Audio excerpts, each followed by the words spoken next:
গোপন পাচারের তৎপরতা আর ঠিক সে সময়ে পুলিশের কৌশলী অভিযান।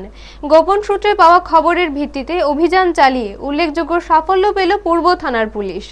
জানা গেছে, যোগেন্দ্রনগর রেল স্টেশনের দিকে যাওয়ার পথে কলেজ টিলা এলাকার বিজয় অ্যাপার্টমেন্ট সংলগ্ন স্থান থেকে 18 কেজি গাঁজা, 2টি মোবাইল ফোন ও একটি টমটম সহ 2 ব্যক্তিকে আটক করা হয়েছে।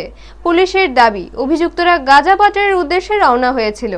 ঘটনার বিষয়ে সংবাদ মাধ্যমের মুখোমুখি হয়ে বিস্তারিত তথ্য তুলে ধরেন পূর্ব থানার ওসি সুব্রত দেবনাথ। তিনি জানান, গোপন খবরের ভিত্তিতেই এই অভিযান চালানো হয় এবং তদন্ত প্রক্রিয়া শুরু হয়েছে।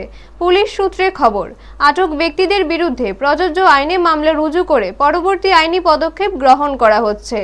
ব্যুরো রিপোর্ট, নিউজ তৎকাল 24।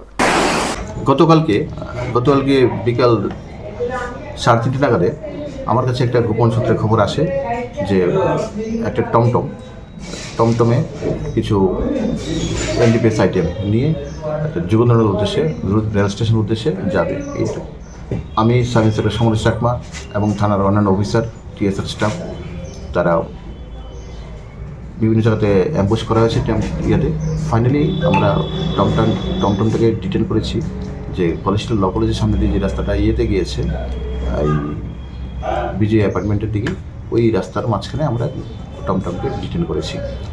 অ্যাকর্ডিংলি আমরা ওই ইয়েটাতে সার্চ করে দেখেছি, ওটা 2টা ব্যাগ ছিল, একটা ব্লু কালার, একটা ব্ল্যাক কালার। 2টো ব্যাগের মধ্যে আমরা টোটাল গাঁজা পেয়েছি, গাঁজা প্যাকেট করুন, বিভিন্ন সাইজের গাঁজার প্যাকেট।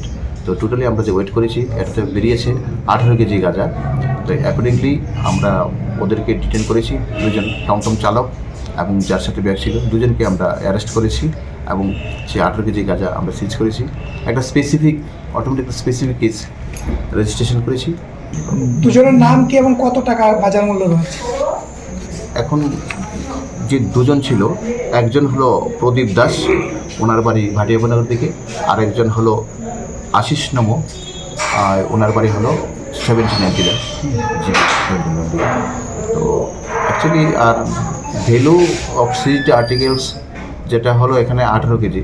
এখন 5,000 কেজি ধরে বিক্রি হয়, ধরো অ্যাপ্রক্স 90 কেজি, 90,000 হবে।